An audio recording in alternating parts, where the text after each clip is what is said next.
pastor put a psalm in my, hey, what's up, y'all? How you doing? It's that time again for us to have fun reading scripture, just keeping it 100, getting in the word. I want to start off with some familiar places. I have talked about previously, those famous Psalms, the 91st Psalm, Psalm 133, that Psalm 23 that, we sometimes speak over our babies when we tucking them in. And so it's short enough that we can kind of go through it and read it, right? The Lord is my shepherd. I have all that I need. Listen, this man of God who was a shepherd, David, who wrote this, is saying, I take care of my sheep. I, David, future king, take care of my sheep. One time, a bear came, a lion came, I took care of my sheep. And he's saying, if the Lord is our shepherd, we have all that we need.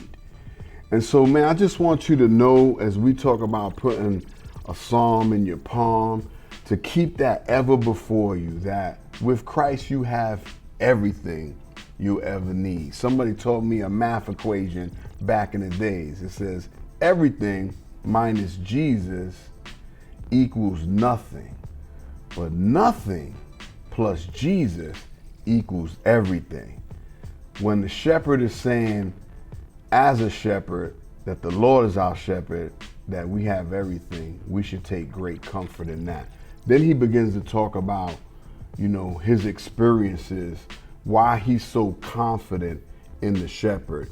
One, it talks about green meadows, that he gives us rest. That's one of the promises that Christ said. He said, come, learn of me. Though you may be weary and heavy laden, you feel pressed down. There's a lot of presses on us, right? Oppression, society got me oppressed. My situation and my circumstance got me depressed. Jesus said, come learn of me and I'll help you find rest. Turn your press into a rest. That's what the Lord will do. He leads me by peaceful streams. This is important for us to know because sheep have a difficult time receiving or drinking from rivers that are very active. So they have to come to these still waters so that they can put their snouts in, if that's what you call them, right? Their mouths in the waters to really refresh themselves with these waters. So God will lead you and provide you through peaceful streams. Then he talks about, renewing your strength. But this thing about paths, God as your shepherd wants to lead you. In Romans it says that the true sons and daughters are those that are led by the Spirit, those that resemble the Lord. That's why it says true sons and daughters. Like, when you get born again, John 1:12 says that to all of us, he gave the right to become sons of God. But the true sons of God resemble God because they learn how to walk with the Lord. And he takes you down these paths. And it's not that all the paths are going to be like the yellow brick road or flowery beds of ease. There's going to be some bumps in the road, fam. There's going to be some speed bumps. But when you learn to travel with Jesus, you learn to know that you're going to get to the other side. Remember when Jesus told his disciples, let's go to the other side, and a storm came? It wasn't that the Lord didn't understand the trade winds. He says, listen, even if there's a pending storm, I'm going to make sure that you get to the other side because I know the paths. Doesn't matter how dark they are.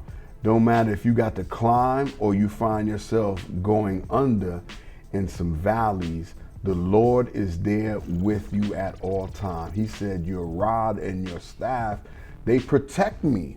They comfort me. So the Lord is going to look out for you and make sure that you're good. So live a life not being consumed by fear. There's so many things that we don't do because we're afraid. We're afraid of failure. You know why you need to put a palm in your psalm? Because those feelings are real. Those things happen, but when you know to call upon the name of the Lord and you walk with him, you know that you're not to be fearful. You know, they said that there's 365 fear nots in the Bible. Fear not, for the Lord is with you. That's one fear affirmation to know that you're protected a day, 365. Then it says that the Lord is mighty and that he will work with you, that he will keep you, and then he says that he will prepare a feast for you in the presence of your enemies. You know what I thought of when I read this just a few minutes ago? When a defender is trying to stop you from scoring in sports, and in basketball in particular, you do your little shake and bake, and then you pull up and you hit that shot and you say, in your face. Man, Satan can hate on you. He'll come and he'll try to oppose all the good things that God is doing. And you just need to say, in your face, to all the haters, to your great opponent and greatest enemy, Satan, to say, in your face, God is going to bless me. That's God's heart as you go through the trials and the tribulations and go through the pathways that may seem a little bit difficult. Know that your shepherd is with you. I heard this story years ago about a famous orator that read Psalm 23, and the people were impressed by how he articulated the psalm. But then a young preacher came up and he read the same psalm. He wasn't a great orator, but as he was reading it, it says that people were visibly moved and got emotional. So the speaker came up to him and said, why did people respond to you when you read the psalm that way? And this is what the young preacher said. You know the psalm, but I know the shepherd. Man, know that the shepherd got your back. He knows you. You are his beloved, and he's going to walk you to victory. God bless you guys. I love you. Peace out. Keep that psalm in your palm.